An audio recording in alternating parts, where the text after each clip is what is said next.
جو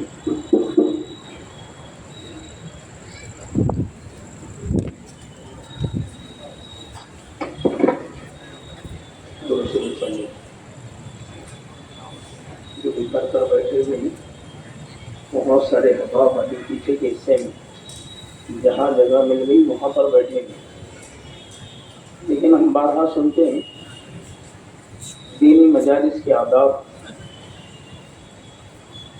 ہمارے سامنے بار بار آتے ہیں۔ جو آدمی بیٹھنے کا حق ادا نہیں کر سکتا، یہ یقینی بات ہے کہ وہ سننے کا حق ادا نہیں کر سکتا، اور جو سننے کا حق ادا نہیں کر سکتا وہ یقینی بات ہے کہ وہ عمل کا بھی حق ادا نہیں کر سکتا۔ بیٹھنے کے آداب میں سے مل کر بیٹھنا، جڑ کر بیٹھنا، یہ آداب نہیں ہے جہاں جگہ مل گئی وہاں بیٹھ گئے، جیسے جی میں آیا ویسے بیٹھ گئے۔ دنیاوی مجالس اور دینی مجالس میں بہت بڑا فرق ہوتا ہے، اس لیے سب سے پہلے مل کر بیٹھیں۔ یہ اللہ ہمیشہ جڑنے والا، ہمیشہ جوڑنے والا، ہمیشہ جمنے والا عملہ ہے۔ دعوت کی مبارک محنت کا ہر عمل آپ کو سیرت سے ملے گا۔ صحابہ کی زندگی اگر آپ اٹھا کر دیکھیں گے وہ صرف سننے کے لیے نہیں کہ صحابہ کرام دین کی نسبت پر ایسے جمتے یا ایسے جڑتے تھے کہ اگر چادر ڈال دی جائے تو جوڑ نہ آئے، اسے پر سننے کے لیے نہیں، ہر عمل فرمایا زندگی میں لانے کے لیے۔ اس لیے جو پیچھے ہیں وہ مل کر بیٹھے، آنے والوں کو بھی سہولت ہو اور پتہ بھی چلے کہ دین کی نسبت پر ہمارا یہاں پر جمنا جڑنا ہوا ہے۔ اللہ ہمارے جمنے کو قبول فرمائے۔ الحمدللہ الحمدللہ نحمده ونستعینه ونستغفره ونؤمن به ونتوکل علیہ ونعوذ باللہ من شرور انفسنا ومن سیئات اعمالنا من يهده الله فلا مضل له ومن يضلله فلا هادي له ونشهد أن لا إله إلا الله وحده لا شريك له ونشهد أن سيدنا وسندنا وحبيبنا ومولانا محمدا عبده ورسوله أما بعد فأعوذ بالله من الشيطان الرجيم بسم الله الرحمن الرحيم والعصر إن الإنسان لفي خسر إلا الذين آمنوا وعملوا الصالحات وتواصوا بالحق وتواصوا بالصبر۔ وقال الله سبحانه وتعالى ومن أحسن قولا ممن دعا إلى الله وعمل صالحا وقال إنني من المسلمين۔ قال النبي صلى الله عليه وسلم لا تزال قدم عبد يوم القيامة حتى يسأل عن أربع عن عمره فيما أفناه وعن شبابه فيما أبلاه وعن ماله من أين اكتسبه وأنفقه وعن علمه ماذا عمل فيه أو كما قال عليه الصلاة والسلام۔ میرے بھائیوں، بزرگوں، دوستوں، دنیا میں آنے والا ہر آدمی کامیاب ہونا چاہتا ہے۔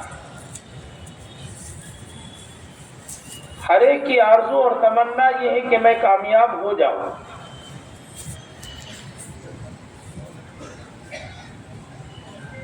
کامیابی کے ضابطے اللہ تبارک و تعالیٰ نے قائم کیے۔ اور دنیا میں آنے والا انسان ان ضابطوں کے خلاف کامیابی چاہتا ہے. جیسے اللہ تبارک و تعالیٰ نے کامیابی کا ضابطہ دین کو بنایا ہے. یہ آج اور کل کا ضابطہ نہیں، اور ایسا بھی نہیں ہے کہ اللہ پاک نے یہ ضابطہ صرف اس زمانے کے لوگوں کے لیے بنایا ہے یا اس امت کے لیے اللہ تبارک و تعالیٰ نے اس کو ضابطہ بنایا ہو.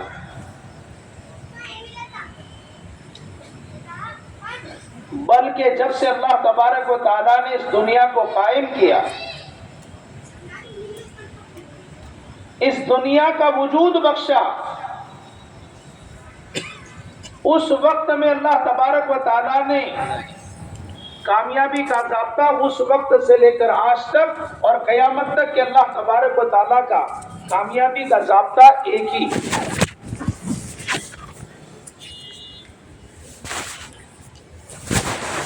حضرت آدم علیہ السلام سے لے کر آج تک اللہ تبارک و تعالیٰ نے اپنے جتنے بھی بندوں کو، بندیوں کو کامیاب کیا ہے، صرف دین کی بنیاد پر کامیاب کیا ہے. دیندار بننے کی بنیاد پر، دین پر چلنے کی بنیاد پر، دین کو اپنانے کی بنیاد پر، دیندار بن کر زندگی گزارنے کی بنیاد پر اللہ نے کامیاب کیا ہے. آج بھی اللہ کا یہی ضابطہ ہے کہ دین پر چلنے والے کامیاب ہوں گے اور بے دینی کی زندگی گزارنے والے ناکام ہوں گے.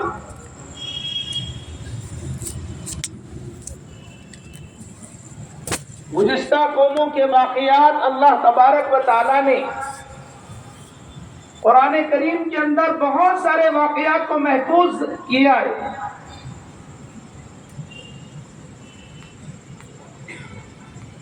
کہ کچھ وہ قومیں جنہوں نے دین کو چھوڑ کر زندگی گزاری، اللہ کو بھول کر جنہوں نے زندگیاں گزاری، جو اللہ کے اوامر سے، اللہ کے حکموں سے روح گردانی کر کر زندگی گزاری، ایسی قوموں کو اللہ تبارک و تعالیٰ نے ناکام کیا، اللہ نے ذلیل کیا. اور جنہوں نے جس زمانے میں بھی اللہ کے حکموں کو پورا کیا، اللہ کی بندگی، اللہ کی اطاعت کے ساتھ زندگی گزاری، اللہ پاک نے انہیں کامیاب کیا. ایسی قوموں کا بھی ذکر قرآن کریم کے اندر محفوظ ہے. اور قرآن کریم قیامت تک کے آنے والے انسانوں کے لیے ہدایت کی کتاب بنا کر اللہ تبارک و تعالیٰ نے نازل کیا ہے.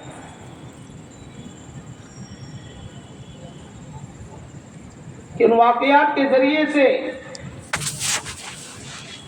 انسان عبرت حاصل کرے.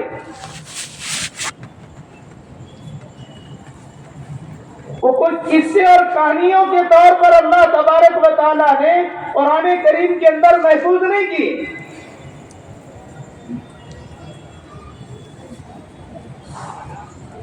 اگر ان واقعات کو پڑھ کر، ان واقعات کو سن کر اگر کوئی عبرت حاصل نہ کرے، اس سے زیادہ بڑا بدنصیب انسان کوئی نہیں.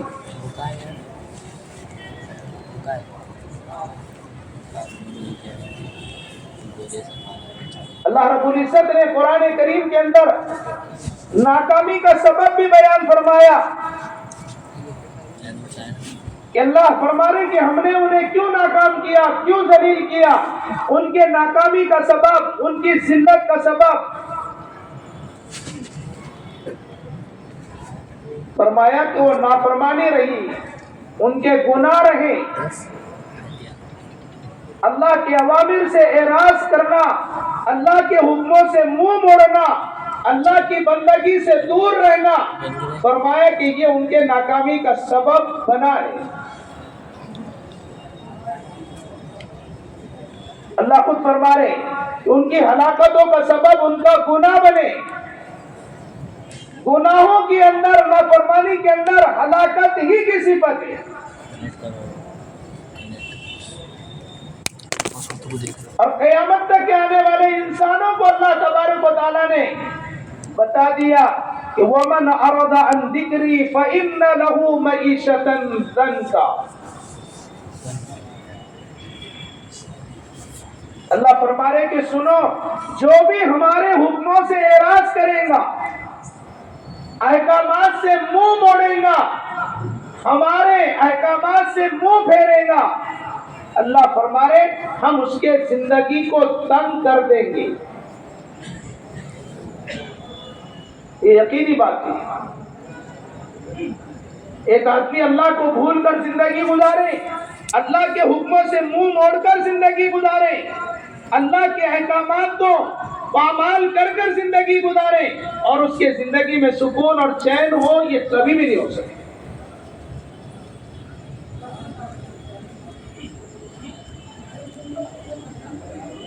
صرف روزی کے اندر تنگی نہیں، جتنے اللہ تبارک و تعالیٰ کے خیر کے راستے ہیں، سارے راستوں میں اللہ تبارک و تعالیٰ تنگی پیدا کر دے۔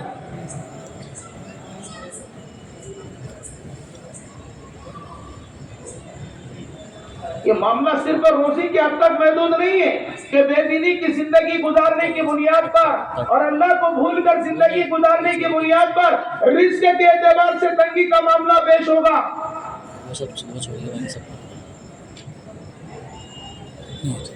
کہاں کہ زندگی اس پر تنگ کر دی جائے گی، اتنی زندگی تنگ کر دی جائے گی، اتنی زندگی تنگ کر دی جائے گی کہ انسان مرنے کی تمنا کرے۔ اس کی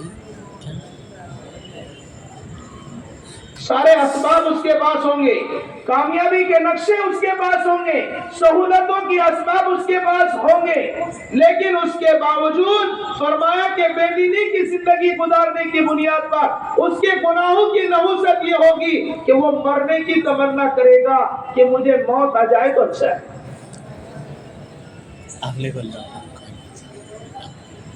آپ نے سنا بھی ہوگا، بہت سارے لوگ اپنی زبانوں سے کہتے ہیں، موت کی تمنا کرتے ہیں۔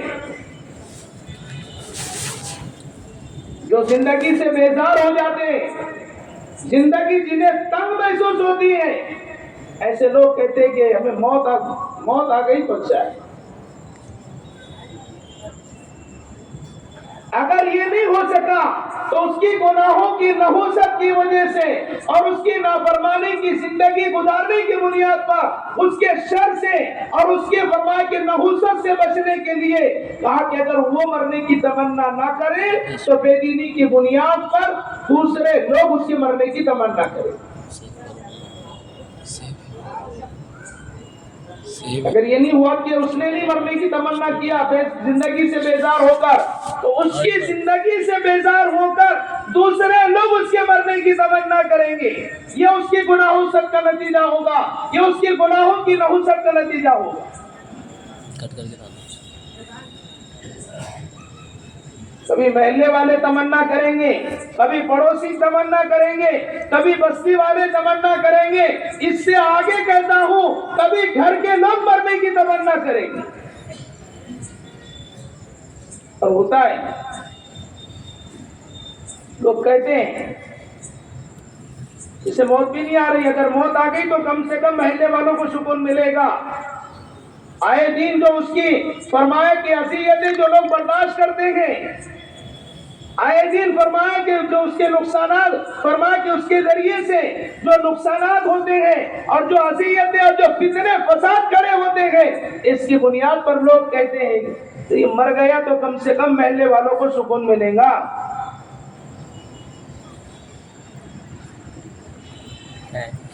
پڑوسی کہتا ہے وہ کب موت آئے گی، اس کی موت تک سکون نہیں ملے گا، کم سے کم یہ جس دن اس کو موت آئے گی اس دن تو مجھے سکون مل جائے گا۔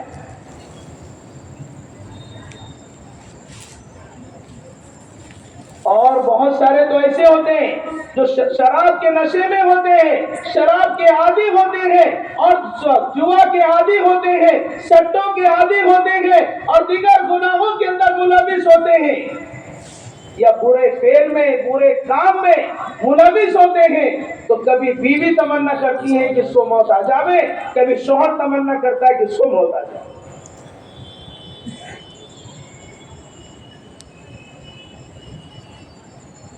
کبھی بچے تمنا کرتے ہیں۔ فرمایا کہ یہ حال ہوتا ہے گناہوں کی وجہ سے۔ کہا جب کوئی آدمی گناہ کرتا ہے تو اس کے دل پر ایک سیاہ نقطہ، ایک کالا نقطہ اس کے دل پر لگ جاتا ہے۔ ہم 12 حدیث سنتے ہیں، توبہ کرتا ہے تو وہ نقطہ دھل جاتا ہے، اور اگر توبہ نہیں کرتا ہے، پھر دوسرا گناہ کرتا ہے تو پھر دوسرا کالا نقطہ دل پر لگتا ہے، پھر تیسرا گناہ کرتا ہے، پھر تیسرا کالا نقطہ دل پر لگتا ہے، یہاں تک کہ دل جنگ آلود ہو جاتا ہے۔ پھر وہ دل حق بات کو قبول نہیں کرتا، اس کے دل پر مہر لگ جاتی ہے۔ علماء نے لکھا ہے دل کے کالا ہونے کی علامتوں میں سے فرمایا کہ سب سے پہلی علامت یہ ہے کہ اس کے دل سے گناہوں کی جھجک ختم ہو جاتی ہے، گناہ کو گناہ ہی نہیں سمجھتا، نماز چھوڑنے کو گناہ نہیں سمجھتا، فرمایا کہ چوری کرنے کو گناہ نہیں سمجھتا، بہت گناہ کو گناہ ہی نہیں سمجھتا۔ کہا کہ سب سے پہلے دل کی کالا ہونے کی علامت یہ کہ گناہوں کی جھجک اس کے دل سے ختم ہو جاتی، پھر وہ گناہوں کا عادی ہو جاتا ہے۔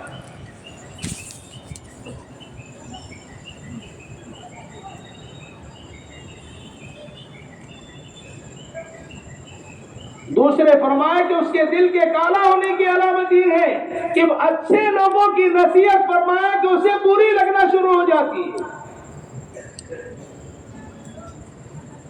اگر اسے اچھی بات بتاتا ہے تو اس کو برا لگتا ہے، وہ نماز کی دعوت دیتا ہے تو برا لگتا ہے، سنت کی دعوت دیتا ہے تو برا لگتا ہے،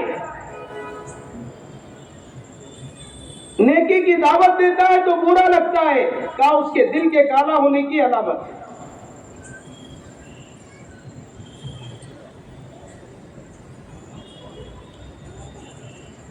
تیسرے فرمایا اس کے دل کے کالا ہونے کی علامت یہ ہے کہ نیکی کرنا اسے بوجھ محسوس ہوتا ہے۔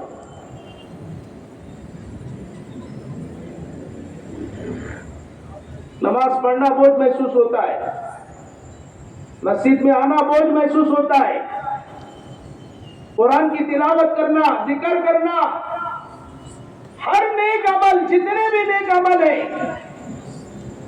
مسجد میں وقت دینا، گشتوں کے لیے وقت دینا، مشورے کے لیے وقت دینا، مسجد کی آبادی کے لیے وقت دینا، ملاقاتوں کے لیے وقت دینا،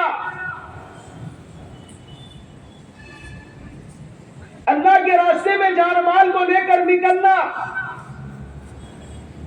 ہر نیک عمل فرمایا کہ اسے بوجھ محسوس ہوتا ہے۔ یہ اس کے دل کے کالا ہونے کی علامت ہے۔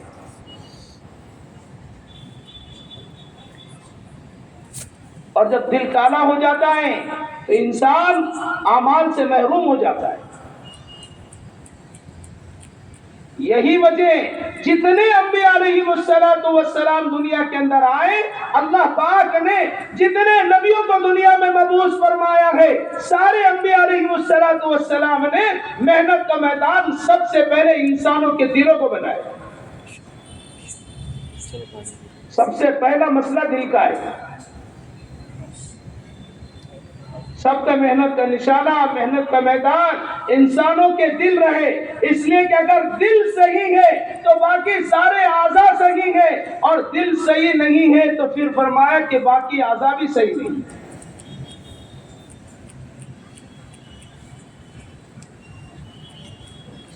جب دل میں فساد پیدا ہو جاتا ہے، دل میں گندگی پیدا ہو جاتی ہے، دل فرمان کے خراب ہو جاتا ہے، تو فرمایا دل کی خرابی، دل کی گندگی، دل کا فساد آنکھوں سے ظاہر ہوتا ہے، کانوں سے ظاہر ہوتا ہے، فرمایا کہ زبان سے ظاہر ہوتا ہے، ہاتھ اور پیر سے فرمایا کہ اس کا فساد ظاہر ہوتا ہے۔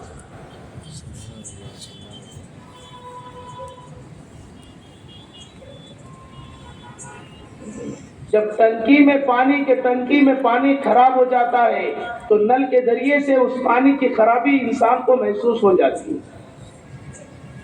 جب اس سے نکلنے والا پانی جب خراب پانی نکلتا ہے، اس بات کی دلیل ہے کہ پانی کی ٹنکی خراب ہو چکی ہے۔ سب ہو نہیں سکتا کہ ٹنکی میں پانی اچھا ہو اور نل میں پانی صاف ستھرا نہ آئے، ایسا ہو سکتا؟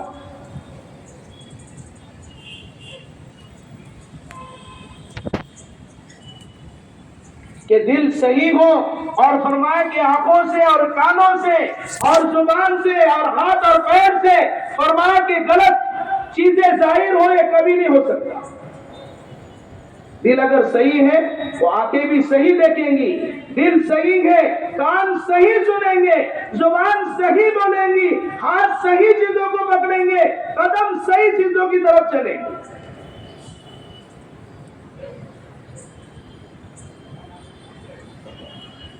اللہ کے حبیب صلی اللہ علیہ وسلم نے فرمایا الا وفی الجسد مضغہ اذا صلحت صلح الجسد کلہ واذا فسدت فسد الجسد کلہ الا وہی القلب۔ ہوشیار ہو جاؤ، تمہارے جسم کے اندر ایک گوشت کا لوتھڑا ہے، ایک ٹکڑا ہے، اگر وہ صحیح ہو جائے تو باقی سارے اعضاء صحیح ہیں، اور اگر اس میں فساد برپا ہو جائے تو باقی سارے اعضاء میں فساد برپا ہو جائے۔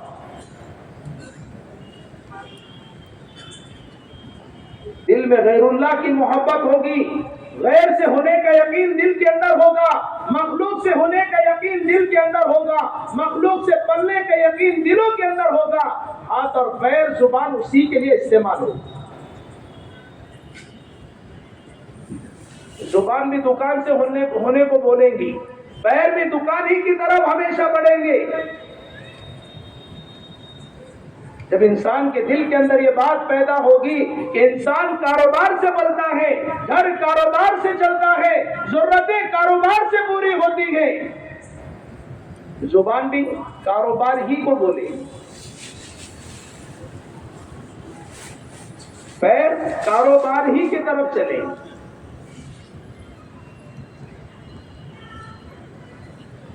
اور اگر فرمایا کہ دل صاف ستھرا پاک ہو جائے گا تو آنکھیں بھی صحیح دیکھیں گی، کان بھی صحیح سنیں گے، زبان بھی صحیح بولے گی۔ کیسے ہوگا کہ دل صاف ہو اور زبان غلط استعمال ہو جائے؟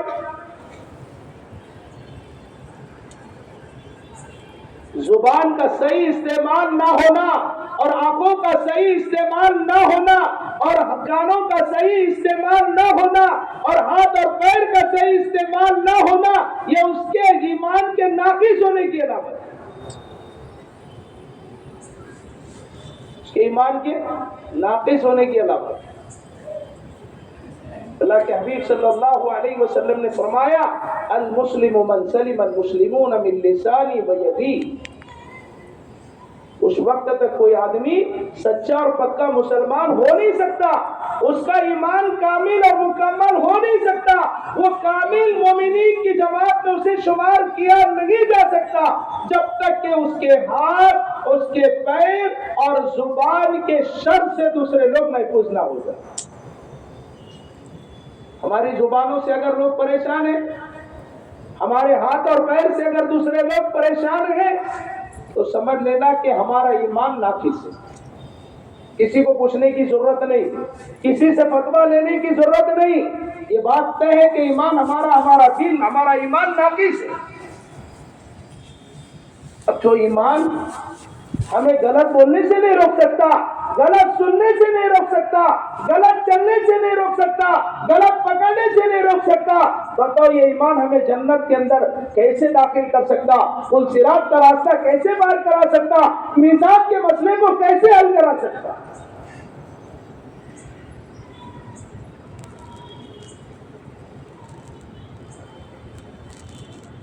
ہماری اپنی زبانوں سے ایک شوہر کی زبان کے شر سے بیوی محفوظ نہیں، بیوی کی زبان کے شر سے شوہر محفوظ نہیں، ماں باپ کی زبانوں کے شر سے اولادیں محفوظ نہیں، اور اولاد کے زبان کو شر سے ماں باپ محفوظ نہیں۔ ایک پڑوسی کی زبان کے شر سے محفوظ نہیں ہے۔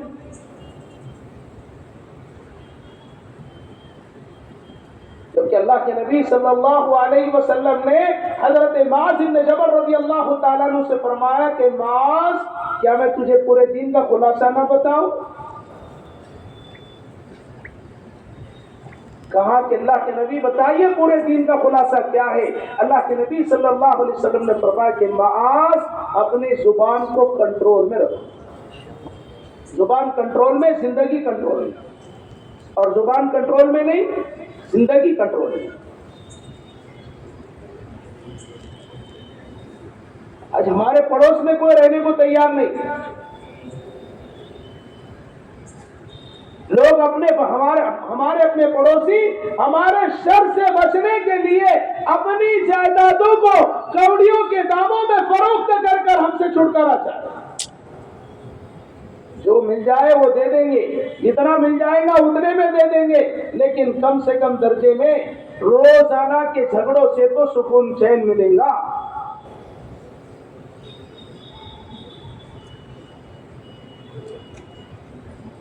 ایک زمانہ تھا کہ ایمان والوں کے پڑوس میں رہنے کے لیے لوگ ترستے تھے، ایمان والوں کے پڑوس، ایمان والوں کے اخلاق کی بنیاد پر ان کے پڑوسیوں کی جائیدادوں کی قیمتیں دگنا ہو جایا کرتی۔ عبداللہ بن مسعود رضی اللہ تعالیٰ عنہ کے پڑوس میں ایک یہودی رہا کرتا تھا۔ اس نے اپنا مکان بیچنے کے لیے نکالا، اور جب قیمت طے کیا تو جو قیمت تھی اس وقت میں اس کی دگنا قیمت اس نے جو ہے تو بتائی۔ لوگوں نے پوچھا، مثال کے طور پر 100 دینار کے اندر وہ مکان ملتا تھا، اس نے 200 دینار بتائے۔ لوگوں نے پوچھا، جیسے آج بھی معمول ہوتا ہے، آدمی جب بھاؤ اگر زیادہ بتاتا ہے مجھے غصہ ہے، کیا خاصیت ہے؟ بولنا پڑتا ہے، کارنر پر ہے، ہائی وے ٹچ ہے، MIDC میں ہے، شہر سے قریب ہے، اور پتہ نہیں کیا کیا بولنا پڑتا ہے، مجھے تو بتانا پڑے گا۔ یہودی سے پوچھا گیا کہ آپ نے 200 دینار آپ کے مکان کی قیمت طے کی، جبکہ اسی محلے کے اندر ایسا ہی مکان 100 دینار میں ملتا ہے، آپ نے 200 دینار کس بنیاد پر یہ قیمت طے کی؟ کیا وجہ، کیا خاصیت ہے آپ کے مکان کے اندر؟ اس یہودی نے کہا کہ ٹھیک ہے، اسی محلے کے اندر اسی جیسا اتنا ہی بڑا اور اسی محلے میں مکان آپ کو 100 دینار میں مل جائے، قیمت تو 100 دینار ہی، اور بھی مکان ہیں 100 دینار میں آپ کو مل جائے گا، لیکن ذرا یہ بھی تو بتاؤ عبداللہ بن مسعود جیسا پڑوسی آپ کو ملے گا؟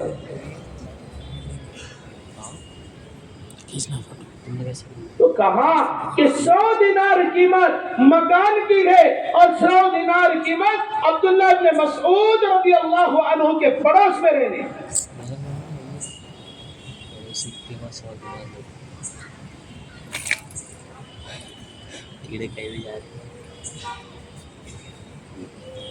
تو فرمایا کہ اس کے ایمان کی تکمیل کی علامت یہ ہے کہ اس کی زبان کا استعمال صحیح ہو، اس کے کانوں کا استعمال صحیح ہو، اس کے اعضاء کا استعمال صحیح ہو۔ اور یہ کب ہوگا؟ کان کب سے استعمال ہوگے؟ زبان کب سے استعمال ہوگی؟ آنکھ کب سے استعمال ہوگی؟ فرمایا کہ جب دل کے اندر فرمایا کہ اللہ کا خوف، اللہ کا ڈر، اللہ سے پلنے کا یقین دلوں کے اندر ہوگا، جب اس کے ایمان میں مضبوطی ہوگی، اس کے ایمان کے اندر تقویت ہوگی، اس کا ایمان کامل اور مکمل ہوگا، اس کو دیکھنا بھی صحیح ہوگا، اس کا سننا بھی صحیح ہوگا، اس کا چلنا بھی صحیح ہوگا۔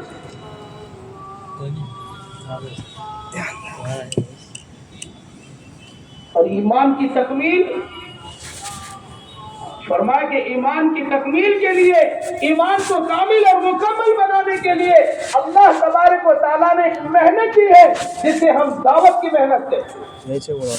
وہ دعوت کی محنت، وہ دعوت کا کام، وہ دعوت کا راستہ، یہ تمام انبیاء علیہ السلام کا اجتماعی راستہ ہے، اجتماعی محنت ہے۔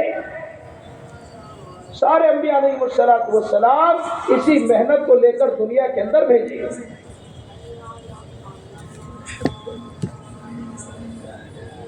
اس لیے کہا کہ دعوت کے بغیر، فرمایا کہ ایمان بن نہیں سکتا، دعوت کے بغیر ایمان زندگی میں آ نہیں سکتا، دعوت کے بغیر ایمان ترقی کر نہیں سکتا۔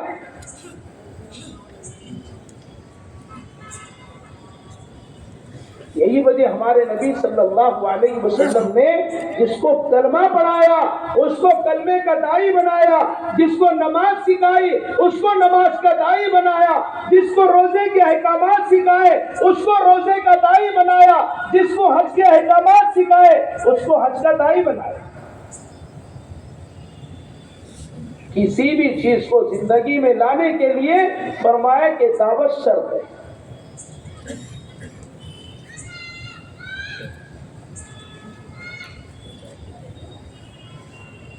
امام غزالی رحمۃ اللہ علیہ نے قرآن کریم کی اس آیت کی تفسیر میں بیان فرمایا، والمؤمنین والمؤمنات بعضهم اولیاء بعض یأمرون بالمعروف وینہون عن المنکر ویقیمون الصلاة ویؤتون الزکاة ویطیعون اللہ ورسولہ اولئک سیرحمهم اللہ ان اللہ عزیز حکیم۔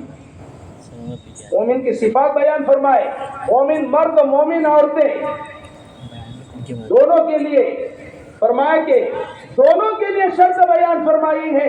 ایمان کی تکمیل کی شرط، مومن کی صفت، مومن مرد کی اور مومن عورت کی صفت فرمائی یہ ہے، یأمرون بالمعروف وینہون عن المنکر، اور آگے فرمایا ویقیمون الصلاۃ ویؤتون الزکاۃ۔ مومن مرد و مومن عورتیں وہ تو امر بالمعروف بھلی باتوں کا حکم کریں گے اور برائیوں سے روکیں گے اور نماز کو قائم کریں گے اور زکوٰۃ کو ادا کریں گے، کہ یہ مومنوں کی صفت ہے۔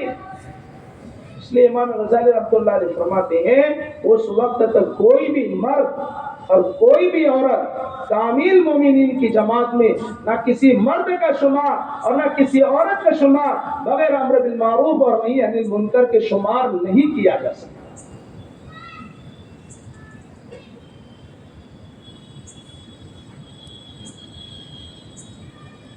بلکہ بعض علماء فرمایا حدیث میں آپ کو ملے گا اسلام کی بنیاد جہاں 5 چیزوں پر بیان فرمائی گئی، وہیں پر ایک حدیث میں اللہ کے نبی صلی اللہ علیہ وسلم نے فرمایا اسلام کی بنیاد 8 چیزوں پر ہے، ان 8 چیزوں میں یہ بھی ہے امر بالمعروف اور نہی عن المنکر، یہ بھی اسلام کی بنیادوں میں سے، اس کے بغیر اس کا ایمان مکمل نہیں۔ یہاں تک کہ فرمایا مومن کے اور منافق کے درمیان میں، مومن اور منافق کے درمیان میں فرق پیدا کرنے والی چیز فرمایا وہ امر بالمعروف اور نہی عن المنکر ہے۔ تو مومن اور منافق کے درمیان میں فرق پیدا کرے گی۔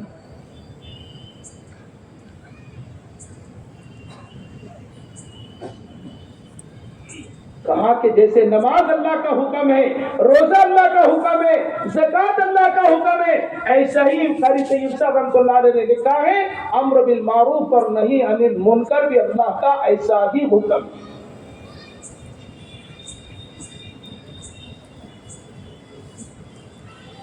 حضرت مولانا اشرف علی صاحب تھانوی رحمۃ اللہ علیہ نے لکھا ہے بغیر دعوت کے فرمایا کہ انسان کا ایمان کامل نہیں ہو سکتا۔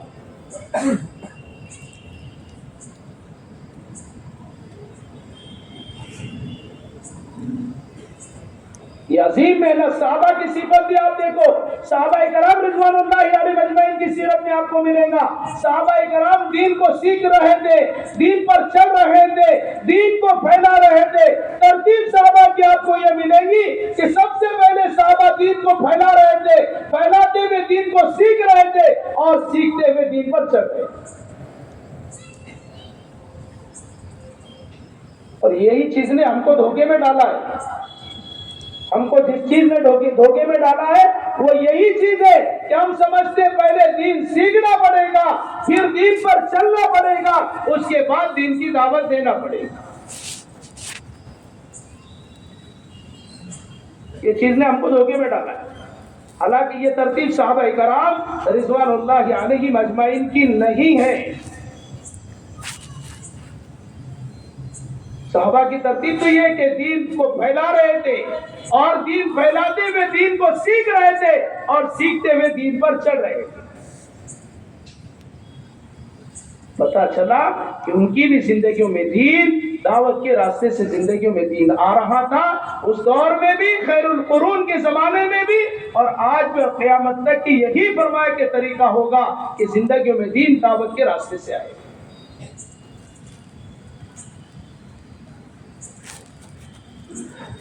آپ دیکھو جتنی صورتیں مکہ میں نازل ہوئی، جتنی صورتیں مکہ میں نازل ہوئی، ان صورتوں کے اندر اللہ تبارک و تعالیٰ نے صحابہ کرام رضوان اللہ علیہم اجمعین کو خطاب کیا۔ تو قرآن میں آپ کو مکی صورتوں میں یہی ملے گا، یا ایھا الناس، اے لوگو۔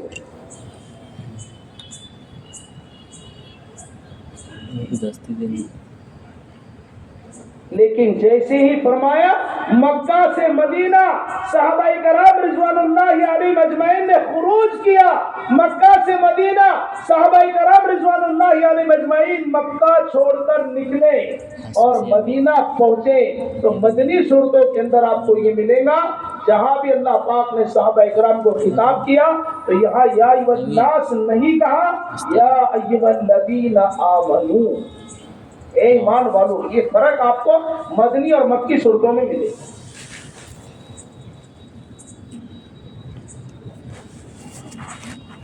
خروج کی اہمیت بتائی کہ اللہ کے راستے کا خروج کتنا اہم ہے، اللہ کے راستے کے خروج کی اہمیت کیا ہے۔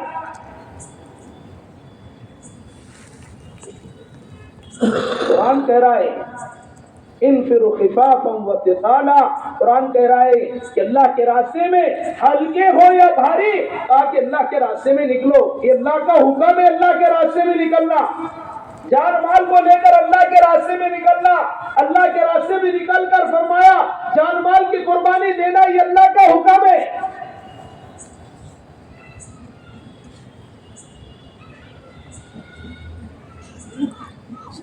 عائشہ رحمۃ اللہ علیہ فرمایا کرتے تھے، ہم نے نماز کے چھوڑنے کو جرم سمجھا، ہم نے روزی کے چھوڑنے کو جرم سمجھا، ہم نے چوری کرنے کو جرم سمجھا، ہم نے ڈاکہ ڈالنے کو جرم سمجھا، لیکن اللہ کی دین کی محنت کے چھوٹنے کو ہم نے جرم نہیں سمجھا۔ کہ جس محنت کے چھوٹنے سے یہ سارے جرائم پیدا ہوتے ہو، یہ ساری خرابیاں پیدا ہوتی ہو، یہ ساری برائیاں جنم لیتی ہو، کہ اس محنت کے چھوٹنے کو ہم نے جرم نہیں سمجھا۔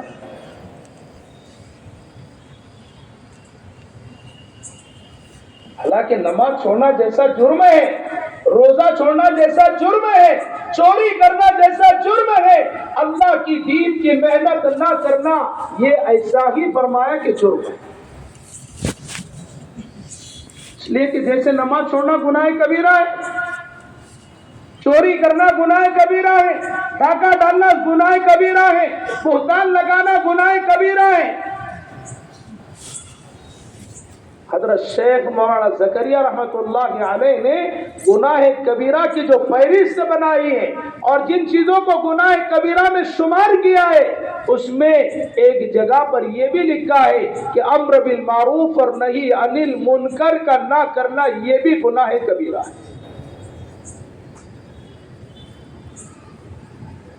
امر بالمعروف اور نہی عن المنکر کا نہ کرنا یہ بھی گناہ ہے۔